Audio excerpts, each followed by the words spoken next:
Hello friends, welcome to my channel spice of life. இன்னைக்கு நம்ம பார்க்க போகிற கதை பேர் என்னன்னா திசையறியா தேடல். வாங்க கதையை கேட்கலாம். அத்தியாயம் 1. சென்னையில் OMR சாலை இரவு 1 மணி இருக்கும். நகரமே உறங்கி போயிருந்தாலும் அந்த பிரம்மாண்டமான கண்ணாடி கட்டிடம் மட்டும் ஒரு ராட்சச எந்திரத்தை போல விழித்து கொண்டு இருந்தது. 10வது மாடியில் ஏசி இயந்திரத்தின் ஒரு சீரான முனங்கல் சத்தம் அந்த மௌனத்தை ஆக்கிரமித்திருந்தது.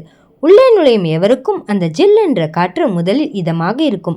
ஆனால் அங்கேயே 12 மணி நேரத்திற்கும் மேலாக அமர்ந்திருப்பவர்களுக்கு அது ஒரு மரத்து போன உணர்வையே தந்தது. அர்ஜுன் தன் இருக்கையில் மெல்ல சாய்ந்தான். அவனது கண்கள் சிவந்திருந்தன. மானிட்டரில் ஓடிக்கொண்டிருக்கும் கோடிங் வரிகள் அவனுக்கு ஒரு சிலந்தி வலையைப் போல தெரிந்தன. வலது பக்கம் ராகுல் தன் கைகளை தலைக்கு மேலே உயர்த்தி நெட்டி முறித்தான். இடது பக்கம் பிரேமின் கண்கள் பாதி சொருகிய நிலையில் இருந்தன. மச்சி, எனக்கு என்னவோ பண்ணுதுடா என்றான் அர்ஜுன் தன் குரலில் இருந்த கரகரப்பை மறக்க முயலாமல். இந்த எக்ஸல் ஷீட், இந்த ஜாவா ஸ்கிரிப்ட், இதுக்காகவா நாம இவ்வளவு கஷ்டப்பட்டு படித்தோம்? கடைசியாக நான் எப்போ என் ஊரில் அந்த பழைய திண்ணையில் உட்காந்து காற்று வாங்கினேன்னு கூட ஞாபகம் இல்லை. இப்போதெல்லாம் கனவுல கூட எரர் 404 தான் வருது. பிரேம் பதில் சொல்லவில்லை. அவன் தன் கீபோர்டில் தலையை சாய்த்து தன் உலகத்திலே இல்லாத ஒரு தூக்கத்தில் இருந்தான். அவனது மூச்சுக்காற்று ஸ்பேஸ் பாரில் பட்டு தெரித்தது. ராகுல் பெருமூச்சு விட்டான். உண்மைதான் அர்ஜுன், போன வாரம் என் அம்மா ஃபோன் பண்ணி ஊர் திருவிழா வருது வரியாப்பான்னு கேட்டாங்க. எனக்கு லீவ் கிடைக்காதுன்னு தெரியும். அதான் வேலை அதிகமாக இருக்குமான்னு சொல்லிட்டேன். ஆனால் நிஜம் என்ன தெரியுமா? நாம் இங்கே சம்பாதிக்கிற ஒவ்வொரு ரூபாயும் நம்ம நிம்மதியை விற்று வாங்குறது தான். திடீரென அந்த பெரிய கண்ணாடி கதவு மெதுவாக திறக்கப்பட்டது.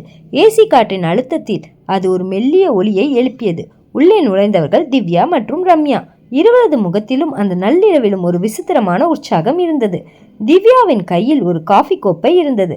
ரம்யாவின் கையில் ஒரு பழைய துருப்பிடித்த சாவி இருந்தது. இன்னும் இங்கதான் இருக்கீங்களா என்று கேட்டாள் திவ்யா தன் குரலில் ஒரு நக்கலான தோணியை சேர்த்து.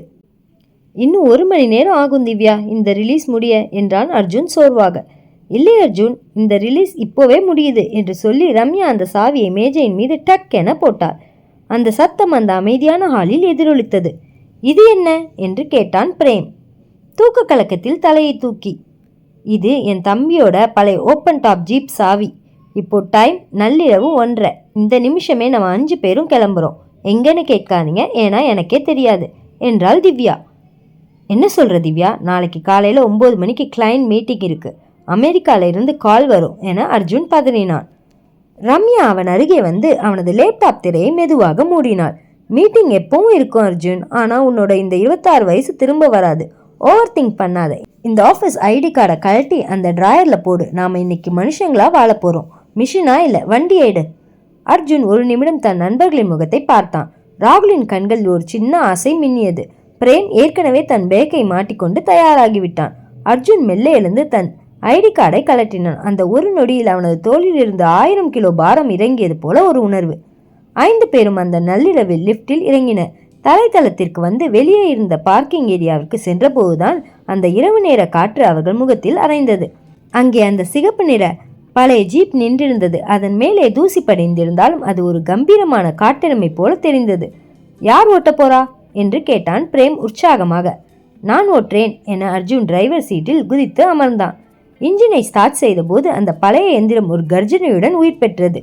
அலுவலக கட்டிடத்தின் செக்யூரிட்டி ஆச்சரியமாக பார்க்க அந்த ஜீப் கேட்டை தாண்டி சீறியது. சென்னையின் வெறிச்சோடிய சாலைகளில் அந்த நள்ளிரவில் 5 நண்பர்களின் சிரிப்பு சத்தம் காற்றில் மிதந்தது. அவர்கள் எங்கே போகிறார்கள் என்பது அவர்களுக்கு தெரியாது. ஆனால் அவர்கள் ஒரு சிறையிலிருந்து தப்பித்து விட்டார்கள் என்பது மட்டும் அவர்களுக்கு தெரிந்திருந்தது. பின்னணியில் ரம்யா ஒரு பழைய பாடலை ஒலிக்க விட்டார். சாலை விளக்குகள் ஒவ்வொன்றாக அவர்களை கடந்து பின்னோக்கி ஓடிக்கொண்டிருந்தன.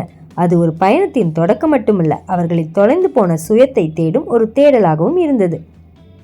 அத்தியாயம் 2. சென்னை நகரின் செயற்கை ஒளி மெல்ல மெல்ல மங்கி சாலைகளின் இருபுறமும் அடர்ந்த மரங்களும் திறந்தவெளி வயல்களும் தெரிய ஆரம்பித்தன. அந்த சிகப்பு நிற ஜீப் இப்போது திண்டிவனம் நெடுஞ்சாலையில் ஒரு தாள சுதியுடன் சென்று கொண்டிருந்தது. ஓப்பன் டாப் வண்டி என்பதால் அந்த நள்ளிரவு காற்று அவர்களின் தலைமுடியை கலைத்து சட்டைகளுக்குள் புகுந்து உடம்பை குளிர்வித்தது. ரம்யா பின்னால் இருந்து கத்தினாள். மச்சி பாருங்களேன், வானம் எவ்வளவு தெளிவா இருக்கு. அனைவரும் நிமிர்ந்து பார்த்தனர். சென்னையில் கட்டிடங்களுக்கு இடையே துண்டு துண்டாக தெரிந்த வானம் இங்கே ஒரு பிரம்மாண்டமான கருப்பு போர்வையில் வைரங்களை சிதறிவிட்டது போல நட்சத்திரங்களால் நிறைந்திருந்தது. பிரேம் தன் போனை எடுத்து புகைப்படம் எடுக்க முயன்றான். டேய் பிரேம், போனை வைடா என்றான் அர்ஜுன் வண்டியை ஓட்டிக்கொண்டே. அந்த கேமராவில் இது வராது, கண்ணால பாரு, அதுதான் பெஸ்ட் மெமரி. விடியற்காலை 4 மணி. பனி மெல்ல மெல்ல நிலத்தில் இறங்க தொடங்கியது. வண்டியின் முகப்பு கண்ணாடியில் சிறு சிறு நீர்த்துளிகள் படிந்தன. சாலையோரங்களில் அங்கொன்றும் இங்கொன்றுமாக சில லாரிகள் நின்றிருந்தன. தூரத்தில் ஒரு சிறிய வெளிச்சம் தெரிந்தது. ஒரு பழைய ஓலை குடிசை. அதன் முன்னால் ஒரு ஒற்றை பல்பு மஞ்சள் நிறத்தில் எரிந்து கொண்டிருந்தது. மச்சி, வண்டியை நிறுத்து, ஒரு டீ குடிப்போம், மண்டையே வெடிச்சிடும் போல இருக்கு என்றான் ராகுல். அர்ஜுன் ஜீப்பை மெதுவாக ஓரங்கட்டினான். வண்டி நின்றதும் இன்ஜின் சத்தம் அடங்கி அந்த இடத்தின் நிசப்தம் அவர்களை சூழ்ந்தது. காற்றில் நனைந்த மண்ணின் வாசனை வீசியது. அந்த சிறிய டீ கடையில் ஒரு பெரியவர் இருந்தார். நரைத்த முடி, சுருக்கங்கள் விழுந்த முகம், ஆனால் கண்கள் மட்டும் ஒரு குழந்தையின் கண்களைப் போல தெளிவாகவும் பிரகாசமாகவும் இருந்தன. அவருக்கு இடது கால் கிடையாது. அருகில் ஒரு பழைய மர ஊன்றுகோல் சாத்தப்பட்டிருந்தது. அவர் தன் மடியில் ஒரு சிறிய நாய்க்குட்டியை வைத்துக்கொண்டு அதன் தலையை மென்மையாக தடவி கொடுத்து கொண்டிருந்தார். ஐயா, 5 டீ கொடுங்க என்றான் பிரேம். பெரியவர் மெதுவாக எழுந்தார். அந்த ஒற்றை காலில் மிக லாவகமாக பேலன்ஸ் செய்து கொண்டு அடுப்பில் நெருப்பை மூட்டினார். பால் கொதிக்கும் சத்தமும் இஞ்சி தட்டப்படும் சத்தமும் அந்த அதிகாலை மௌனத்தில் அழகாக கேட்டன. எங்கிருந்து வரீங்க தம்பிகளா என்று கேட்டார் பெரியவர். டீயை ஆற்றிக்கொண்டே. சென்னையிலிருந்து வரோம் ஐயா, ஐடி கம்பெனியில் வேலை பார்க்குறோம், ரொம்ப ஸ்ட்ரெஸ், அதான் இப்படி ஒரு ட்ரிப் என்றாள் திவ்யா. பெரியவர் சிரித்தார். ஸ்ட்ரெஸ்ஸா? அது என்ன, மனசுல பாரம் ஏத்துக்கிட்டா அதுக்கு பேர் ஸ்ட்ரெஸ்ஸா? ஆமா ஐயா, டார்கெட், டெட்லைன், எதிர்காலம்னு எப்பவுமே எதையாவது நினைச்சு பயந்துகிட்டே இருக்கும் என்றான் ராகுல் சோர்வாக. பெரியவர் டீ கிளாஸ்களை அவர்களிடம் நீட்டினார். சூடான அந்த டீயை வாங்கிய போது அந்த பனிக்குளிருக்கு அது ஒரு வரப்பிரசாதமாக இருந்தது. தம்பிகளா, இங்க பாருங்க என்று அவர் தன் ஊன்றுகோலை காட்டினார். எனக்கு ஒரு கால் போனப்ப எல்லாரும் சொன்னாங்க என் வாழ்க்கை முடிஞ்சு போச்சுன்னு. ஆனா நான் என்ன நினைச்சேன்னா, எனக்கு ஒரு கால் தான் போயிருக்கு, ஆனா இன்னும் ஒரு கால் இருக்கு, 2 கை இருக்கு, இந்த அழகான உலகம் இருக்கு. நீங்க என்கிட்ட இல்லாத ஒரு காலை பாக்குறீங்க, ஆனா நான் என்கிட்ட இருக்கிற இந்த ஒரு காலையும் இந்த அதிகாலை பணியையும் ரசிக்கிறேன். அவர் சொன்னதை கேட்ட 5 பேரும் அமைதியாக டீயை குடித்தனர். நீங்க எதை நோக்கி இவ்வளவு வேகமா ஓடுறீங்க என்று தொடர்ந்தா பெரியவர். நீங்க ஓடுற வேகத்துல இந்த தீயோட ருசியோ, இந்த மண்ணோட வாசனையோ, உங்களை சுத்தி இருக்கிற இந்த மனுஷங்களோட அன்போ உங்களுக்கு தெரியலையே. மகிழ்ச்சிங்கிறது ஒரு பெரிய இலக்கு கிடையாது தம்பி. அது இப்போ நீங்க குடிச்சுக்கிட்டு இருக்க இந்த ஒரு கிளாஸ் டீல கூட இருக்கு. ஆனா அதை ரசிக்கிற மனசுதான் உங்களுக்கு இல்லை. ஓடுறதை நிறுத்திட்டு ஒரு நிமிஷம் கவனிச்சு பாருங்க, வாழ்க்கை ரொம்ப அழகா இருக்கும். ரம்யா அந்த நாய்க்குட்டியை தூக்கி தடவினாள். அந்த சின்ன உயிர் அவளது கையில் கொடுத்த கதகதப்பு அவளது ஏசி ரூம் கம்ப்யூட்டரை விட மிக மேலானதாக அவளுக்கு தெரிந்தது. பெரியவரே, நீங்க ஒரு பெரிய பாடம் சொல்லி கொடுத்துட்டீங்க என்றான் அர்ஜுன் நெகிழ்ச்சியுடன். பாடம் எல்லாம் இல்ல தம்பி, அனுபவம் என்று சிரித்தார் பெரியவர். சரி, பொழுது விடிய போகுது, வண்டி எடுங்க. ஆனா ஒண்ணு, இனிமே ஓடாதீங்க, நிதானமா நடந்து போங்க. அப்பதான் வழியில இருக்கிற பூக்களோட அழகு தெரியும். அர்ஜுன் பணத்தை கொடுத்து விட்டு ஜீப்பை ஸ்டார்ட் செய்தான். அவர்கள் மீண்டும் பயணத்தை தொடர்ந்தனர். ஆனால் இப்போது அந்த வண்டியில் இருந்த 5 பேரின் மனநிலையும் மாறியிருந்தது. இதுவரை அவர்கள் என்ன கிடைக்கும் என்று யோசித்துக் கொண்டிருந்தார்கள். ஆனால் இப்போது என்ன இருக்கிறது என்று பார்க்க ஆரம்பித்தார்கள். சூரியன் மெல்ல மெல்ல அடிவானத்தில் தலை காட்ட தொடங்கியது. அந்த சிகப்பு நிற ஜீப் இப்போது ஒரு புதிய வெளிச்சத்தை நோக்கி நகர்ந்து கொண்டிருந்தது. அத்தியாயம் 3. சூரியன் மெல்ல மேலெழும்ப பனி விலகி பச்சை நிற காடுகள் கண்களுக்கு விரிந்தளித்தன. அந்த சிகப்பு நிற ஜீப் இப்போது தார் சாலையை விட்டு விலகி மேற்கு தொடர்ச்சி மலையின் ஒரு மண் பாதையில் நுழைய தொடங்கியது. இருபுறமும் மூங்கில் காடுகளும் பெயரறியா காட்டு மலர்களும் அடர்ந்து வளர்ந்திருந்தன. வண்டி செல்ல செல்ல பாதை மிகவும் குறுகலாகி கொண்டே போனது. ஜீப்பின் டயர்கள் காய்ந்த இலைகளின் மேல் ஏறி செல்லும் போது உண்டான சலசல சத்தம் அந்த அமைதியான காட்டில் பெரிதாக கேட்டது. டே ராகுல், ஜிபிஎஸ் பாருடா, நாம சரியாதான் போறோமா என்று கேட்டான் அர்ஜுன். ஸ்டியரிங்கை மிகவும் கவனமாக கையாண்டபடி ராகுல் தன் போனை உயர்த்தி பிடித்தான். மச்சி, இங்க சுத்தமா சிக்னல் இல்லடா, நோ சர்வீஸ்னு காட்டுது. கூகுள் மேப் அப்படியே உறைஞ்சு நிக்குது என்றான் ஒருவித பதட்டத்துடன். பிரேம் சிரித்தான். சூப்பர்டா, கூகுள் மேப் கைவிட்ட இடத்துல தான் கடவுள் கை கொடுப்பார். வழி தப்பிட்டோம்னு நினைக்காதீங்க, நாம ஒரு புது இடத்தை கண்டுபிடிக்க போறோம்னு நினைச்சுக்கோங்க. திவ்யா ஜீப்பின் பின்னால் எழுந்து நின்று காட்டின் வாசனை ஆழமாக சுவாசித்தார்.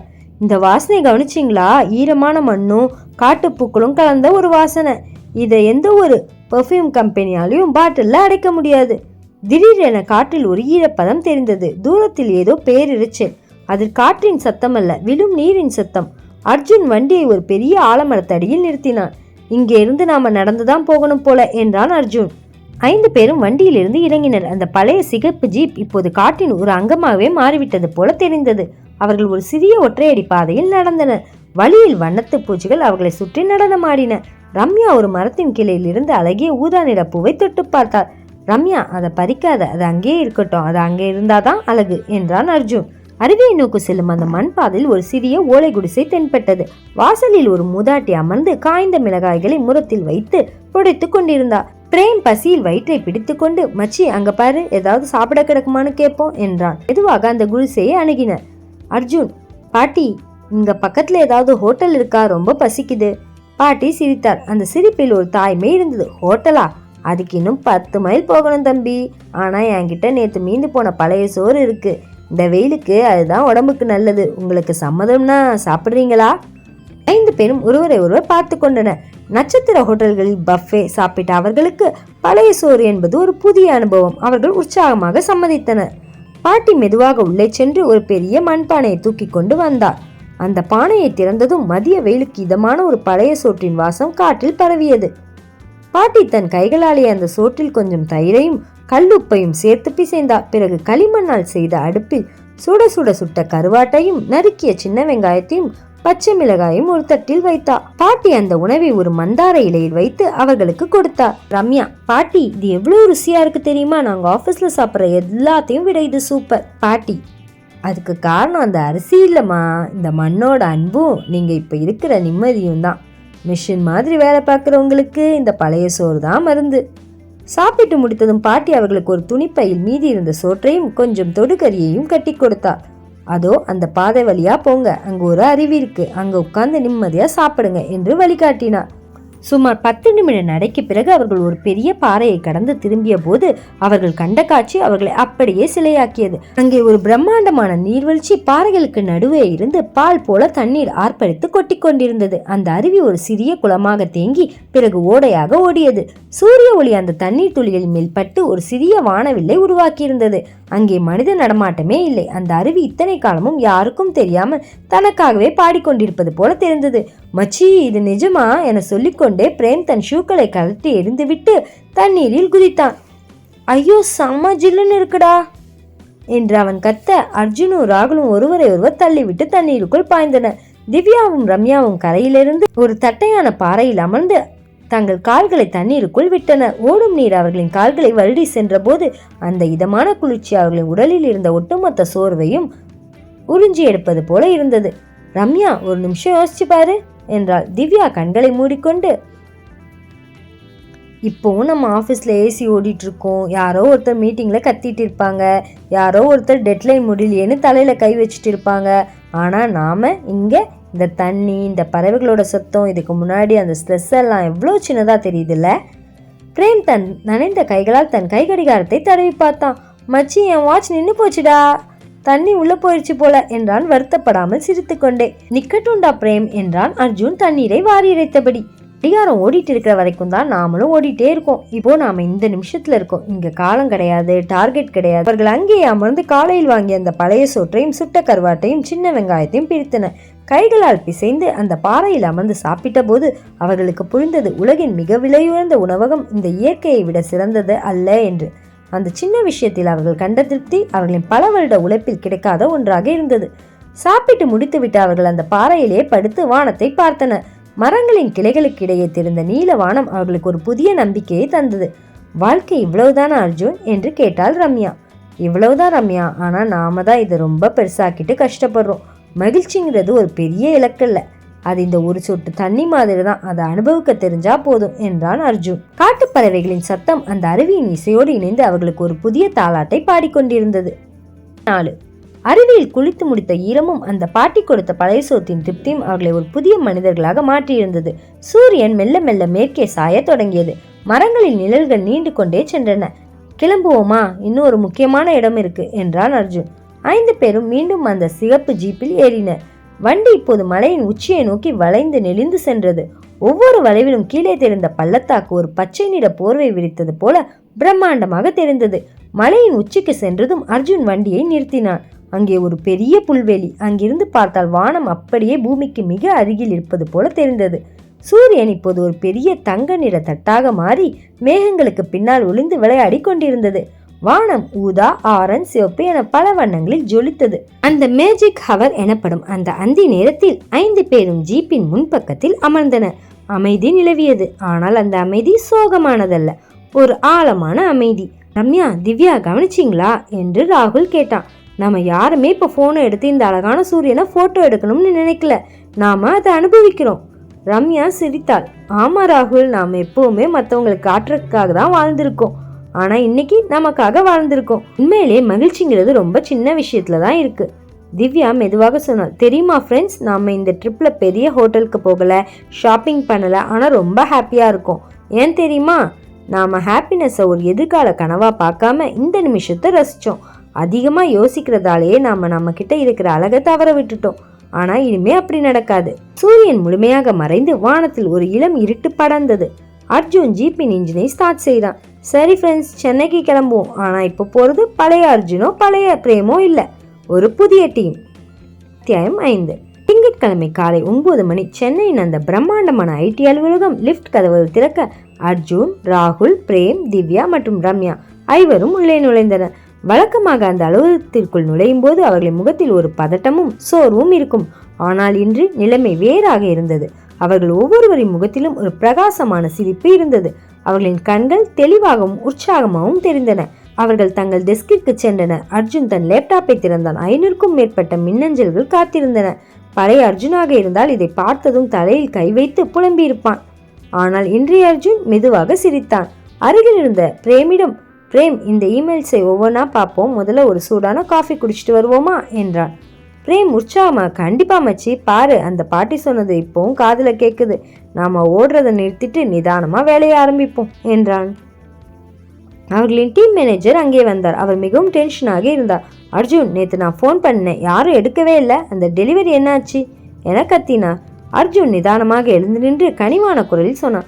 சார், கவலைப்படாதீங்க, நாங்கள் எல்லாரும் ரீசெட் ஆகி வந்திருக்கோம். நீங்கள் எதிர்பார்த்ததை விட வேலையை சூப்பராக முடிச்சு தரோம். ஆனால் அதுக்கு முன்னாடி நீங்கள் ஒரு காஃபி குடிக்கிறீங்களா? கொஞ்சம் ரிலாக்ஸ் ஆவீங்க. அவனது அந்த நிதானமும் முகத்தில் இருந்த தெளிவான மகிழ்ச்சியும் அந்த மேனேஜரையே ஒரு நிமிடம் அமைதிப்படுத்தியது. அந்த டீம் முழுவதும் ஒரு புதிய ஆற்றலுடன் வேலை செய்ய தொடங்கியது. அவர்கள் வேலை செய்தனர், ஆனால் எந்திரங்களாக அல்ல, உணர்வுள்ள மனிதர்களாக. வாழ்க்கை என்பது ஒரு கடிகாரத்தைப் போல ஓடி முடிப்பதற்கான பந்தயம் அல்ல, அது அனுபவித்து ரசிக்க வேண்டிய ஒரு அழகான பயணம். நாம் எப்போதும் அதிகமாக யோசிப்பதால் நம்மிடம் இருக்கும் அழகிய தருணங்களை கொலை செய்கிறோம். இந்த 5 நண்பர்களைப் போல உங்கள் வாழ்க்கையிலும் ஒரு ரீசெட் பட்டன் இருக்கிறது. அது உங்களிடம்தான் உள்ளது. மகிழ்ச்சி என்பது வெளியில் எங்கும் தேட வேண்டிய பொருள் அல்ல, அது உங்கள் இதயத்தின் ஆழத்தில் இருக்கும் ஒரு பொக்கிஷம். அதை தட்டி எழுப்புங்கள். அதிகமாக யோசிக்காதீர்கள், அது உங்கள் மகிழ்ச்சியை திருடிவிடும். ஒரு கப் டீ, ஒரு பழைய பாடல், ஒரு நல்ல நண்பனின் சிரிப்பு, இதிலேயே உலகம் அடங்கியிருக்கிறது. இருக்கிறதை வைத்து இன்பமாக வாழுங்கள். மற்றவர்களோடு ஒப்பிடாதீர்கள். நீங்கள் தனித்துவமானவர்கள். மகிழ்ச்சியாக இருங்கள், ஏனென்றால் நீங்கள் மகிழ்ச்சியாக இருக்க பிறந்தவர்கள். வாழ்வோம், ஒவ்வொரு நொடியையும் ரசித்து வாழ்வோம். மகிழ்ச்சி உங்களுக்குள் தான் இருக்கிறது. இதோட இந்த கதை முடிவடையுது. உங்களுக்கும் இந்த கதை பிடிச்சிருக்குன்னு நினைக்கிறேன். கதை பிடிச்சிருந்தா மறக்காமல் லைக் பண்ணிடுங்க. இந்த மாதிரி கதையை தொடர்ந்து கேட்க சேனலை சப்ஸ்கிரைப் பண்ணிக்கோங்க. Thanks for listening.